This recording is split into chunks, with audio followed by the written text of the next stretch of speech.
Again, just to remind you, make sure you have your spin ball, right, hidden away. Okay. I don't care if anyone's getting annoyed, because I know some people are gonna forget. That's why I'm gonna remind regardless. Alright, so here we are, frame 0. I'm starting here. Okay. Now here are my notes. Right? Frame 0 to 8 is my moving hold. Okay, like I described before.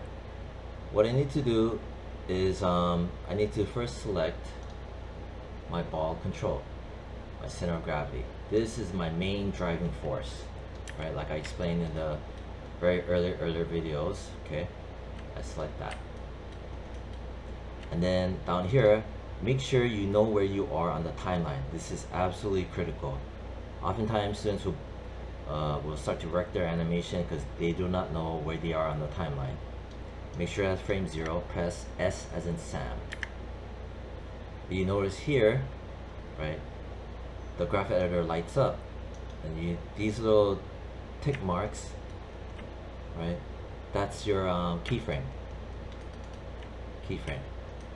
Okay, and the way you operate within the graph editor, just like in the 3D world, you hold Alt key, right, and your right mouse button to zoom in and out. Okay, just like in 3D world, zoom in and out, holding the Alt key and the right mouse button. Okay, and there's my keyframe, and I keyframe the ball control, COG. Okay, but what you want to do also, right, it may sound counterintuitive, but you want to grab everything, right? You want to grab everything like that. Make sure you're on frame 0, press S, so that everything is keyframed, right? Keyframed. Even this won't be animated, but I just did this and keyframe it. That way I don't have to just individually select everything. It's too much of trouble. So I'll explain why we did that. There is a specific reason why. Okay. And then so back to frame 8. I'm gonna go to frame 8. Okay. Space bar. Zoom out a bit so you can see everything. And here's my yellow line. This is at frame 8. Okay. So that's what that represents. I'm gonna press S as in Sam. Right, so I have two major keyframes, which is my moving hold. Right. Now I'm gonna show how to do the moving hold where the ball squashes. Right. I select the top squash. Okay, top squash. And in here, it shows top squash. And these are the values, which is the same as here. So logically, it makes sense. Okay. So what am I gonna do? How am I gonna show that little squish effect? Right. I'm not gonna go in here, and I am not gonna dip this down. Right? See, I'm not gonna do that. There's a small little trick that's often done a lot of times, right? Where with the top squash selected, okay, you see how this is a lighter shade of red. It's like pink. This tells me that there is no keyframe here. You know, this basically tells me this is like a in-between, right? Because when I go to the first one, now it's crimson red. Last one, crimson red, right? But in between, it's a lighter shade of pink. So with the top squash selected, right, I need the translate Y, which is the up and down. See, translate Y, and you see how this thing, it moved, right? I'm gonna undo that. It moved because I have my auto keyframe on, right? So anyway, I'm gonna grab my translate Y. Here are these two keyframes, okay? I'm gonna marquee select like that. Hopefully you will notice that it changes slightly. and hopefully you will see that there are handles here, there are handles here. Okay, so what I want to do is I want to make a small little arc, and that small little arc is going to look like this. And there's a specific way to manipulate these handles, right? If you don't follow the specific way, you will destroy your animation, or you go into a rage fit. So for example, I'm going to select it like that. You'll see these two handles, right? The most common thing that as a student that you will want to do is try to left click onto it, right? Which is okay, right? But later on, some issues will start to pop up. So you can left click on it, onto the handle, do that. I'm going to zoom in here. Here's my front. You can see here.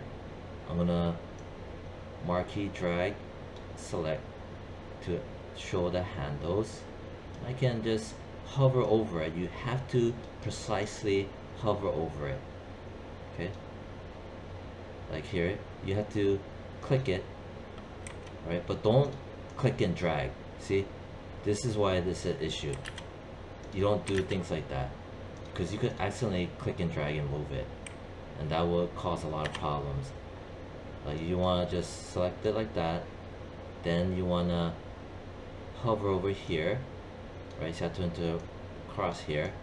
For now, you can left click on it and just yank it down, and see how it updates here. See, I'm going to left click on it. See, if I pull it down, right, it will dip it down, push it down. I hover over, click on it, dip it down, press F to get a nicer framing situation of the curve, right? I can hold Alt, right, and right mouse to zoom in. Okay, remember that. So let's scrub it. So this is your very first moving hold. Right. I can play it. Alt V as in Victor. Okay. Alt V to stop it. Then we go back. Alt V as in Victor. There's your moving hold. And in the world of understanding the graph editor, these curves, right? Again, this Y, logically, this tells me, right? Translate Y, translate Y. It's gonna dip down, right? This tells me this is dipping down because these are values, right? That the handle is being pushed down via the curve, right? And the handle is being pushed down about a negative, I don't know, what, 0.15 increment value, right? On the square grids, right? If I turn on the grid, right, and I show this, so this is right here, and then it pushes down. It pushed down 0.1, almost 0.15 negative increment. See this right here? This much it pushed down. That's what it's telling us. Okay. And then going across is the frame count. See, 8 frames going across. That's what the numerical value represents. And then this vertical is the vertical count tells us like this. See what I just did right now? It pushed up by 3.4, and right here 3.461. Okay, that's the value of the grid units that's been manipulated up and down. That's what it is. All right, press F again to frame it. Okay, I'm taking it slow because I know people will get confused, right? That's why I'm trying to be, you know, to try to cater to the new students.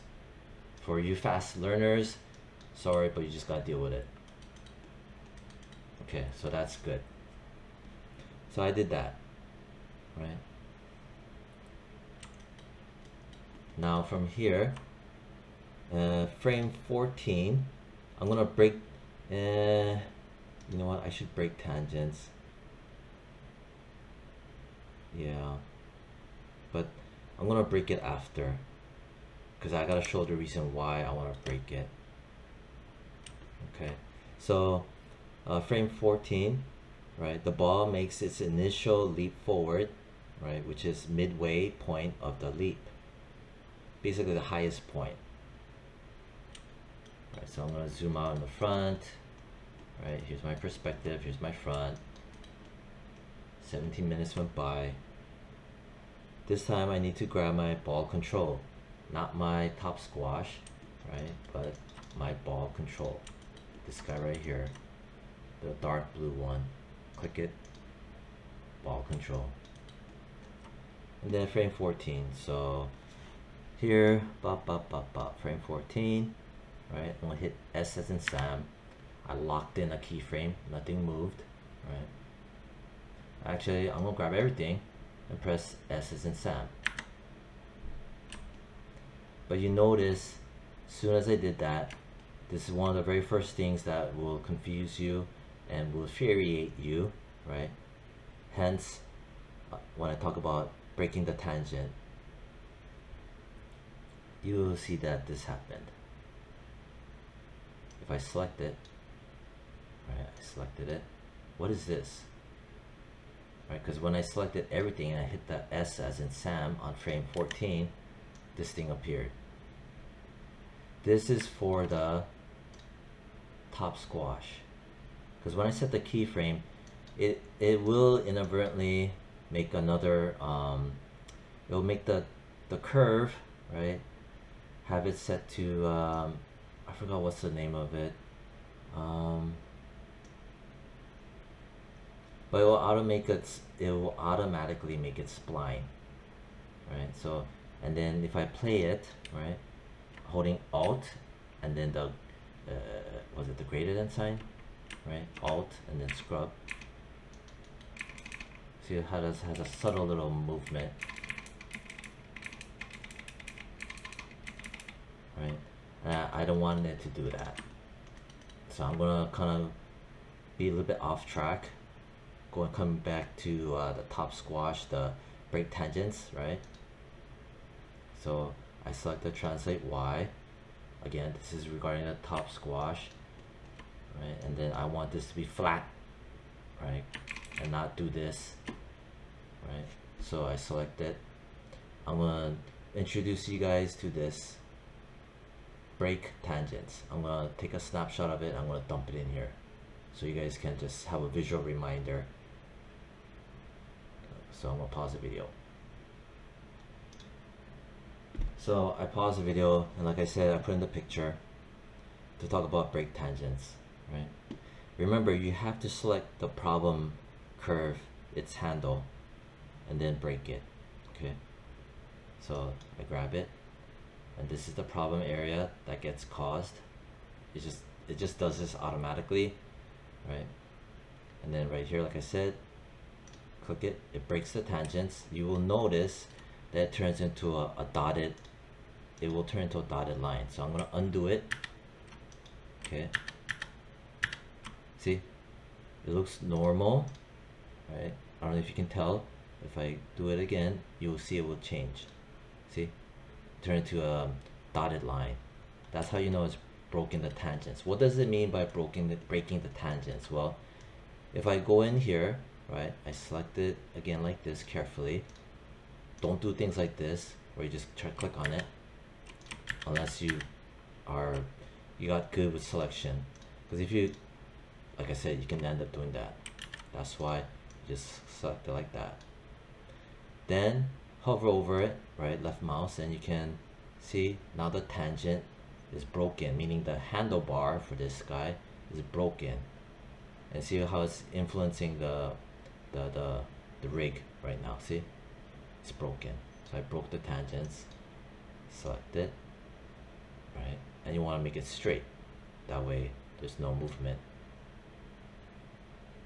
And the way you can make it accurately straight, right, instead of eyeballing it, is you click on this, flat tangents, right? I'll put that in there too. I'm gonna pause the video. Alright, so I paused the video, right? And I put it here, see? Flat tangents. Right, so I'm gonna do it right now. But see, hopefully you saw that. Before, right, you know what? Let me just freaking do that. And then flat tangents, bah, straight flat.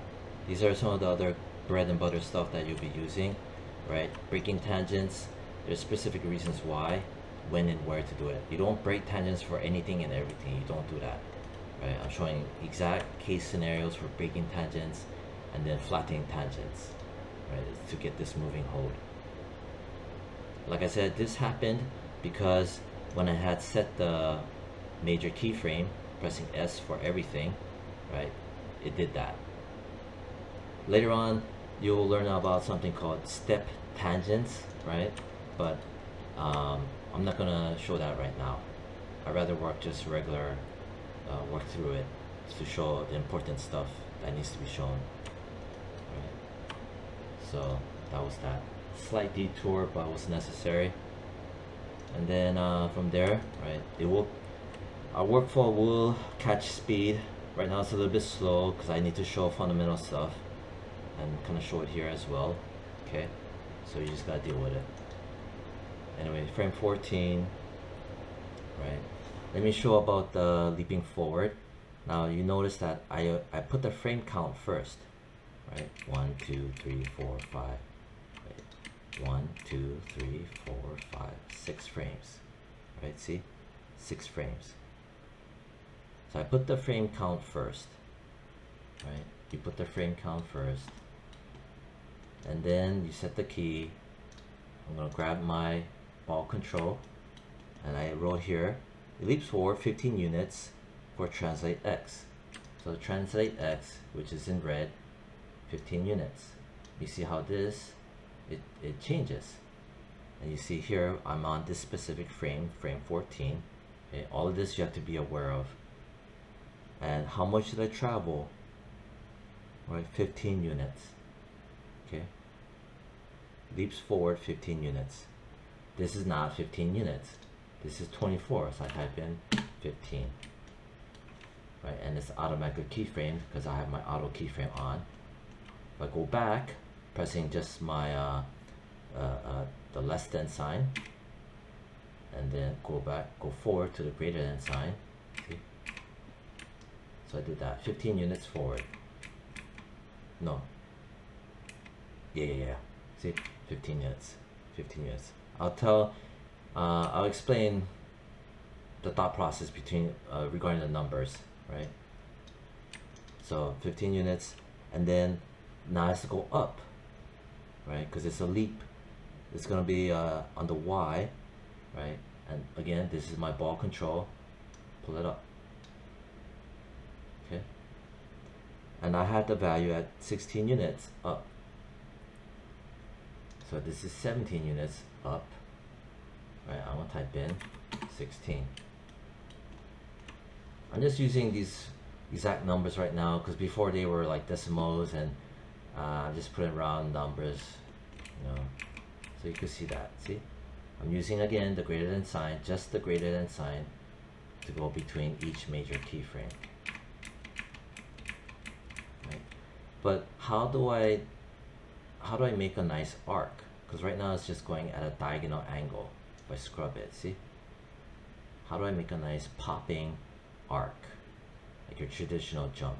Well, I'm gonna go put my cursor right around here in between. Okay. I'm gonna be in here, press F as in Frank. Right? So this is what's happening. Right? Don't be overwhelmed about all these lines. It's 26 minutes already. Instead, I'm gonna go over here, translate Y. Okay. This is for my ball control. Right. I'm gonna select this keyframe, this right here. Right. If I press my less than sign, that's frame 8. frame 8 is over here, frame 8, frame 8. I need to break this tangent, hence the reason why I showed it. Break tangents. I'm gonna break it. You notice it turns into a little dotted line. Why did I break that? Well, I'm gonna scrub forward, holding Alt and the greater than sign. Pop, pop. Let's take a look here. And then here, I'm gonna hover over the handle, left click onto it, right? See what's happening? Now I get my arc. Press F, right? And you notice my arc, it looks not like my traditional nice arc. It looks very vertical and steep. I can adjust the look of my graph editor, right? So that, okay, let me just show it. I hold Alt and Shift, right? See what's happening? See? Alt and Shift and the right mouse button. Left and right. And I can adjust the look of my graph editor. It does not change the behavior of the arc, it just adjusts the look of it. I hold, again, Alt, Shift, and right mouse button, left and right, right?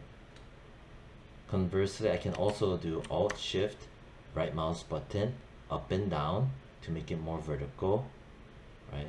Alt, Shift, right mouse button, up and down, and then Alt, Shift, right mouse button, left and right to stretch it like this. Alt, Shift, right mouse button, up and down to pull it like that. So, you know, to have maximum control of how the graph editor looks. For those of you that do After Effects, you know, you'd wish that the After Effects graph editor would behave like this, but it just doesn't, right? So I'm gonna write this down right now so you can, so that it can help you. So one moment. So I'll pause the video for a bit.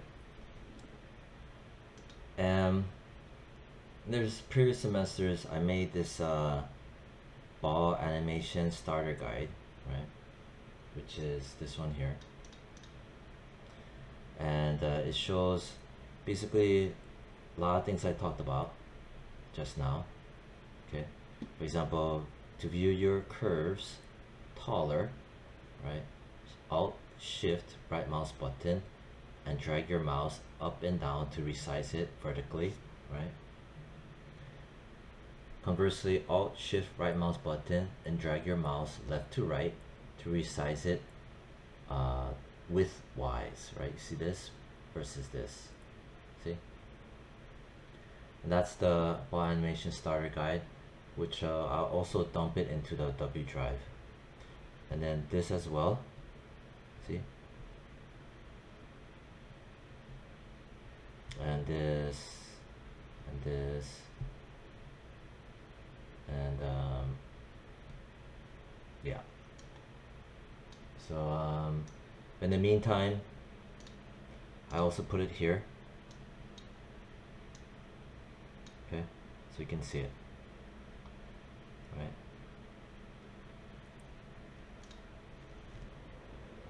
So that's what it is, right?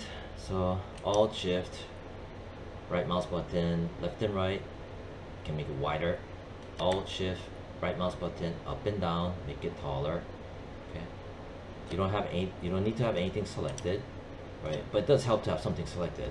That way you kind of see and gauge, right? And Alt, right mouse button to zoom in and out, right? So that was 30 minutes already. Let me shrink this back down, right? So I did up to frame 14, right? Frame 14, okay. And I made the arc, right? This is the ball control. Right, let me get rid of this. Let me scrub here. Right, so you can see it that's arcing, right? Like I said, I can select it like that, hover over my handle, see? So this arc, It tells us how high it's going and the velocity. If I do this, right, it speeds up right away, or that. You don't want to do things like this because it'll go up and then go back down. See, up and then kind of level out. So you don't want to do things like that. It will take some time to learn to read the graph, right? It will take some time to read the graph, but basically that's what that is. So if I play it, okay,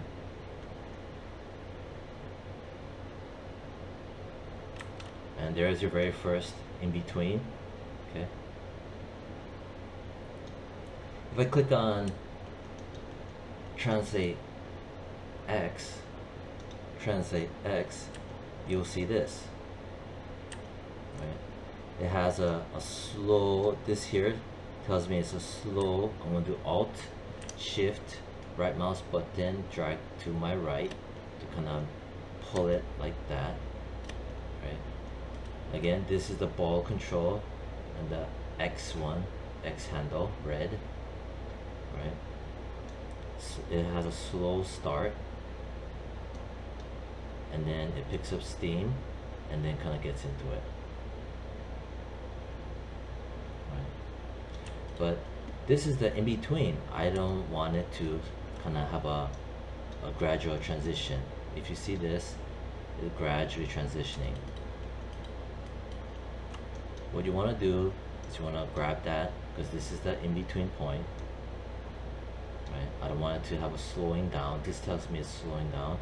And grab the handle. I'm just going to do that. So it's a linear movement. Slow start, a linear movement. Right. I might even break this later on, make it linear. But for now, I'm going to do that. So you learned a lot about breaking the handles, manipulating the handles, understanding the curve, right? How to isolate each specific channel of movement, right? Okay, I'm gonna end it there. So that was already 33 minutes. The next one, we'll continue forward, and eventually we're gonna pick up speed, because right now, like I said, I gotta take it slow to kind of show the ins and outs, right? Not to overwhelm first-time learners. All right, I think that's it. Bye.